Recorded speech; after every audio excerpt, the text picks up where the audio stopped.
देश में sex education को नहीं दीर्घ दिन है चर्चा लगी रही। पिलांकु यौन संपर्कित शिक्षा दिया आवश्यक बोली अनेक समय दाबी होइछि। एथिपाई किछि बुद्धिजीवी भिन्न भिन्न जुक्ति मध्य रखिथांती। भारतवर्ष में वैदिक जुगरु गुरुकुल मानकरे एही शिक्षा दिया जाउथिला। समय सभ्यता परिवर्तन अनुसार एहाकु हटाई दियागला बोली सेमाने कुहंती। हेले एबे सरकार सेक्स एजुकेशन को भारतीय शिक्षा व्यवस्था रे पुणी थरे जोड़िबाकु जाउछंती। तेणु देशर स्कूल शिक्षा व्यवस्था रे एक बड़ परिवर्तन आसीबाकु जाउछि। स्कूल और कॉलेज गुड़िकरे सेक्स एजुकेशन प्रचलन करबा पई एक विशेषज्ञ कमिटीर सुपारिश को केंद्र सरकार ग्रहण करिथिबा सुप्रीम कोर्ट रे जणाइछंती। द टाइम्स ऑफ इंडिया रो एक रिपोर्ट अनुसार केंद्र सरकार सुप्रीम कोर्ट को कहिसंती जे कोर्ट को अनुमोदन मिलिबा परे एही पाठ्यक्रम सारा देश रे कार्यकारी कराजिबो। सरकार पक्षरु अतिरिक्त सिलसिटर जेनेराल ऐश्वर्य भाटी, विचारपति बी नागरंधा एवं आर महादेवन खंडपीठ सम्मुख में एही सूचना रखिछंती। केंद्र पक्षरु हाजर होई अतिरिक्त सिलसिटर जेनेराल ऐश्वर्य भाटी कहिसंती जे सरकार एही विशेषज्ञ कमिटीर रिपोर्ट को ग्रहण करिसंती एवं देशव्यापी एहाकु लागू करिबाकु प्रस्तुत अछंती। अमेरिका, ब्रिटेन फेल चाकरी और पाठपढ़ा पाई एही देश सबुठारु श्रेष्ठ। सोमवार सुप्रीम कोर्ट किशोर मानक मध्यरे सहमति भित्तिक प्रेम संपर्क जड़ित मामला रे पोस्को आईन अपव्यवहार उपरे चिंता प्रकट करथिले। अनेक क्षेत्र में 16 रु 18 वर्ष बयसर किशोर माने संपर्क रखिबा परे घरु चली जाती एवं पिता माता मिथ्या सम्मान नाम रे आपराधिक मामला आरंभ करती। यह एक चिंताजनक विषय बोली सुप्रीम कोर्ट उल्लेख करथिले। एहापरे पोस्को आईन परिप्रेक्षी रे सहमति रे यौन संपर्क रखिथिबा किशोर मानक गोपनीयता अधिकार सहित जड़ित प्रसंग गुड़िकर जांच करिबा पई केंद्र सरकार महिला एवं शिशु विकास मंत्रणालयर अतिरिक्त सचिवंक नेतृत्व रे एक 26 सदस्य विशिष्ट पैनेल गठन करथिले।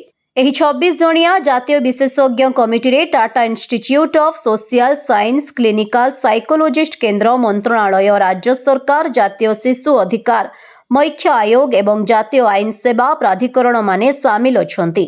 एही कमिटी जो सुपारिश करिछि सेगुड़िक मुख्य पाठ्यक्रम अंश भावे व्यापक यौन शिक्षा को अंतर्भुक्त करिबा, स्कूल शिक्षा रे शिशु यौन शोषण विषय सचेतनता सृष्टि करिबा, भित्तिभूमि सुरु शरीर सुरक्षा, स्वच्छता, शरीर अंग प्रत्यंग एवं सुरक्षित व असुरक्षित स्पर्श विषय शिक्षा देबा।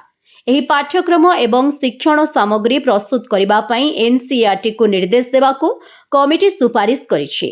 कमिटी सुपारिश करिछि जे किशोर शिक्षा कार्यक्रम गुडी को जातीय शिक्षा नीति 2020 सहित समन्वय करा जिबा आवश्यक। एहा छात्र छात्री सर्वांगीन विकास, समालोचनात्मक चिंताधारा एवं जीवन दक्षता वृद्धि पाई थिबा कार्यक्रम गुडी को समीक्षा और शक्तिशाली करिबाकू प्रस्ताव देछि। एहासह प्राथमिक स्कूल स्वरु सप्ताह रे 2 थर 15 रु 20 मिनिट पाई एही विषय रे क्लास नेबाकू स्वतंत्र विशेषज्ञ शिक्षक नियुक्त करिबाकू कुहा जायछि। केवल सेतिकी नुहे एथिरे अभिभावक माननकू सामिल करिबाकू कमिटी जोर देछि। रिपोर्ट रे कुहा जायछि जे सचेतनता केवल श्रेणी गृह मध्यरे सीमित रहिबा उचित नुहे। पिलामानंकर विकासमूलक पर्याय एवं बयस अनुଯାयी यौन शिक्षार गुरुत्व बुझिबा पई अभिभावक और शिक्षक मानक मध्यरे नियमित बैठक हेबा दरकार बोली कमिटी सुपारिश करिछि। सुप्रीम कोर्ट रे आमिकस क्यूरी भाबे कार्य करुथुबा वरिष्ठ आईनजीवी माधवी दीवान एवं लीज मान्यू एही रिपोर्ट को स्वागत करिसंती एवं कोर्ट को व्यापक यौन शिक्षार परिसर को स्पष्ट भाबे संगायित करबाको अनुरोध करिसंती। खंडपीठ सूचाइछंती जे सेमाने निर्देश जारी करिबा पूर्वरु सुपारिश गुडी को जांच करिवे। व्यापक यौन शिक्षा कौन एवं एहा काहेकि गुरुत्वपूर्ण। व्यापक यौन शिक्षा केवल प्रजननर जैविक दिग शिखाइबा ठारू भी अधिक गुरुत्वपूर्ण। एहा एक बयस उपयुक्त वैज्ञानिक भावे सठिक एवं अधिकार आधारित कार्यक्रम जहाँ पिला और किशोर किशोरी माननकू सेमानंक शरीर, व्यक्तिगत सुरक्षा, संपर्क, संपत्ति, यौवन अवस्था, लिंगगत विषय, प्रजनन स्वास्थ्य एवं ऑनलाइन सुरक्षा विषय बुझिबारे साहाय्य करिबो। विशेषज्ञ कमिटी प्रारंभिक वर्ष रे शरीर सचेतनता, परिमल एवं सुरक्षित असुरक्षित स्पर्शरू आरंभ करी परवर्ती श्रेणी गुड़िकरे किशोर अवस्थार स्वास्थ्य, सम्मति एवं दायित्वपूर्ण निष्पत्ति नेबा पर्यंत विषय वस्तु को पर्यायक्रमे प्रचलन करने सुपारिश करिछि। विशेषज्ञों मतरे एभली शिक्षा पिलामानंकु शोषण चिन्हट करने, असुरक्षित परिस्थिति विषय जणाइबा, भूल धारणा दूर करने, सुस्थ संपर्क गढ़ा एवं यौन और प्रजनन स्वास्थ्य विषय सचेतनता वृद्धि करिबारे सहाय्य करिबो। एथिरे यौन कार्यकलाप को प्रोत्साहित करने परिवर्ते युवपीढ़ी को ज्ञान और जीवन में दक्षता बढ़ाइबा उपरे गुरुत्व दिया जाइछि। ब्यूरो रिपोर्ट, विकल्प समाचार।